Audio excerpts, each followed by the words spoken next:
다스린 인간이 시간과 공간을 정복했듯이 인류에게 무소불위의 힘을 가져다 준 물질이 있습니다. 바로 이것, 강철입니다. 철을 발견한 인류는 새로운 문명을 탄생시키고 산업혁명을 일으키고 강대국을 만들며 철기시대 이전에는 상상할 수 없었던 기적을 만들었죠. 그리고 지금 인류는 미래 생존을 위해 친환경 강철, 그린 스틸로 가는 또 한 번의 여정을 시작했습니다.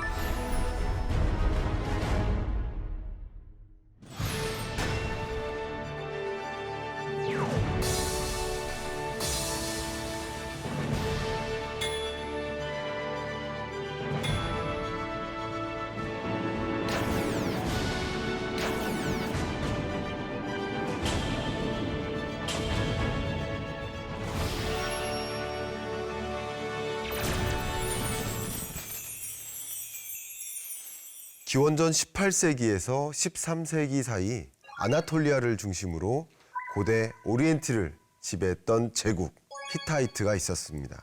고대 그리스에서 아시아라고 불렸던 지방으로 오늘날의 터키 영토에 속하는 반도죠. 히타이트인들은 수도 하투샤의 황야에 철광석과 숯불을 넣은 용광로를 설치했습니다. 그들이 기다린 것은 냉렬한 황야의 바람입니다. 고원지대 하투샤에 불어오는 거센 바람을 이용해 용광로에서 철이 녹을 수 있는 높은 온도를 얻었습니다. 이런 이유로 히타이트는 멸망하는 날까지 하투샤를 버릴 수 없었고 히타이트 최고의 신은 바람의 신이었습니다. 인류의 역사를 석기시대, 청동기시대, 철기시대로 구분한다면 우리는 여전히 철기시대를 살고 있는데요. 바람의 신을 기다리던 히타이트인들이 바로 철기시대를 연 주인공입니다. 그들은 철로 만든 무기로 메소포타미아를 정복해 제국을 건설했는데요. 철제 무기는 오늘날의 첨단 미사일과 같은 최강의 무기였을 것입니다. 히타이트인들은 철을 만드는 기술이 절대 외부로 유출되지 못하도록 철저히 비밀에 붙였습니다. 하지만 기원전 1200년경 철의 제국 히타이트가 멸망하면서 세계사의 본격적인 철기 시대가 개막됩니다. 히타이트의 대장장이들이 사방으로 흩어졌고 그들의 발길을 따라 철 생산 기술이 주변 국가로 전파된 것이죠. 히타이트가 그토록 감추려 했던 강대국의 비밀, 철 제조 기술이란 무엇일까요? 자연 상태의 철광석은 바로 이렇게 대부분 산소와 결합된 산화철입니다. 철 자체가 산소와 친화적이라 자연 상태에서는 산화된 상태로 존재하죠. 따라서 철광석에서 철을 얻으려면 철광석을 녹일 정도로 높은 열을 내면서 동시에 철광석에서 산소를 떼어내는 환원 반응을 일으킬 수 있는 탄소를 함유한 연료가 필요합니다. 고대의 대장간부터 17세기의 제철소까지 철을 만들 때 주로 사용된 연료는 바로 목탄이었습니다. 화로에 철광석과 목탄을 함께 넣어 태워서 또 높은 열로 녹이면 일산화탄소가 발생해서 철광석에서 산소를 분리시키는 환원 반응이 일어나는 것이죠.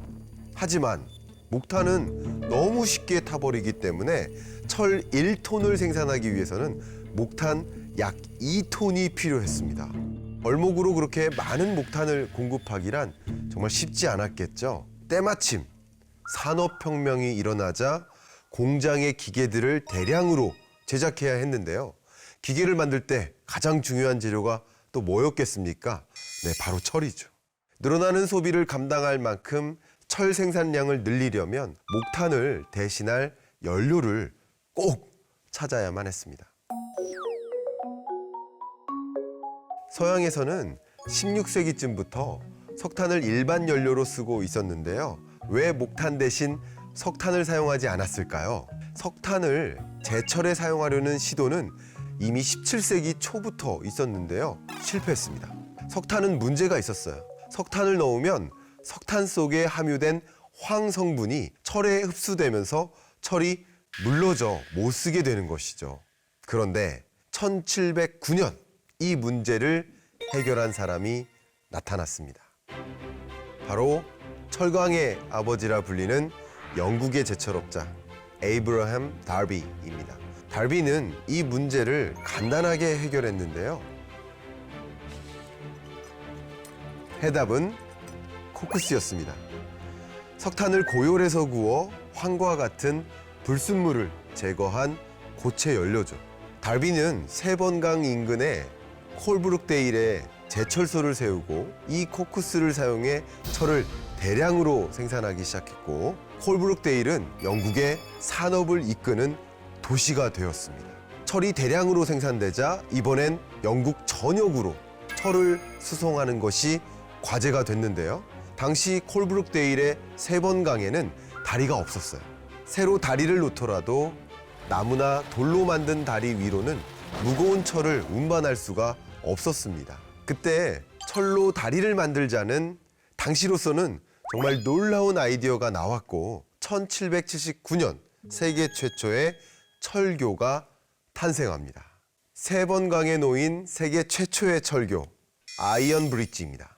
총 길이 42.7m 중 철제 부분만 30.6m에 달하는 아이언 브릿지. 이 철이 구조물에도 사용될 수 있다는 것을 보여주며 엄청난 화제가 되었었습니다. 아이언 브릿지를 통해 엄청난 철이 이동했고, 수많은 기술자와 노동자들이 제철 산업이 약속하는 부를 찾아 아이언 브릿지 계곡으로 몰려들었습니다.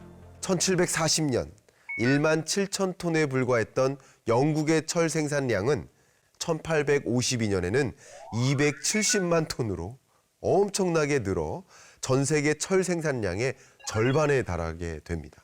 철의 강국이 된 영국은 비로소 산업혁명을 주도하는 강대국으로 우뚝 서게 되었습니다.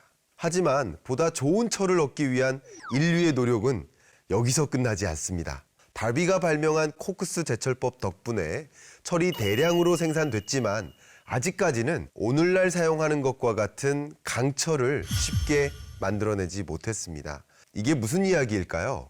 철광석을 코크스로 환원해 만들어진 쇳물은요, 탄소 함유량이 높고 또 불순물을 함유하고 있습니다. 그래서 이 쇳물로 만든 철, 주철은 부러지기 쉽다는 큰 약점이 있었습니다. 쇳물에서 탄소를 빼내 탄소 함유량을 0.035에서 1.7% 수준으로 맞춘 것이 바로 오늘날 우리가 쓰고 있는 강철인데요. 강철은 충격에 강하고 질기며 늘어나는 성질이 있어 산업용 소재로 널리 사용하고 있습니다. 다시 말해 철광석을 코크스로 태워 녹여 산소를 빼낸 것이 쇳물인데요. 이 쇳물을 강철로 만들려면 다시 쇳물에서 탄소를 빼내야 하는 것이죠. 이것을 제강법이라고 하는데요. 문제는 19세기 중반까지만 해도 이 제강법이 썩 훌륭하지 않았다는 겁니다. 쇳물과 탈산제를 도가니 속에 가열하는 이 도가니 제강법과 쇳물을 쇠막대기로 휘저어 탄소를 제거하는 퍼들법이 개발됐지만 이런 방법으론 강철을 충분히 생산할 수 없었습니다. 1856년 드디어 강철 시대를 여는 제강법이 발명됩니다. 바로 이 사람, 영국의 헨리 베세머, 그가 주인공인데요.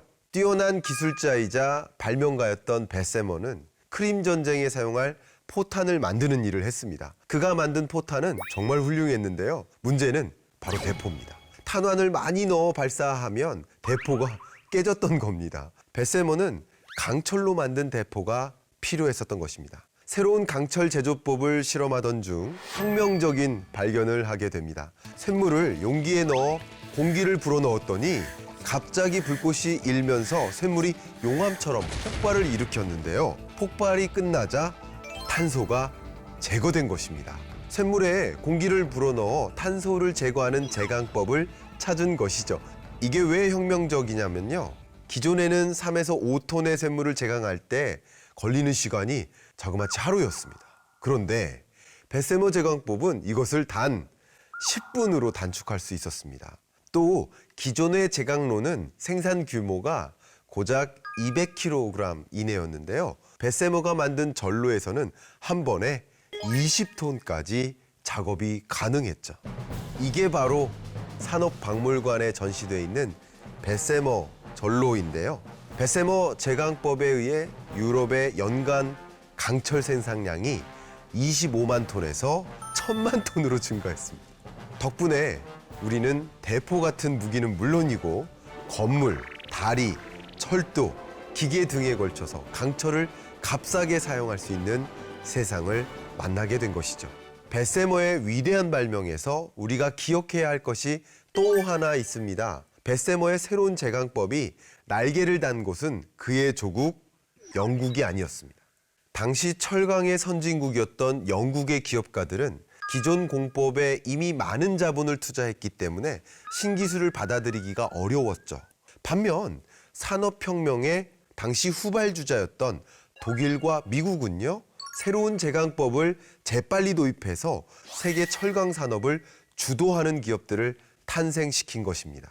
영국이 혁신을 멈춘 순간 강대국의 판도가 뒤집히기 시작한 것입니다. 카네기의 제철소를 방문한 영국의 제철업자가 우리는 20년이나 된 기계를 계속 보완해서 사용하고 있다라고 말하자 카네기가 이런 말을 했습니다.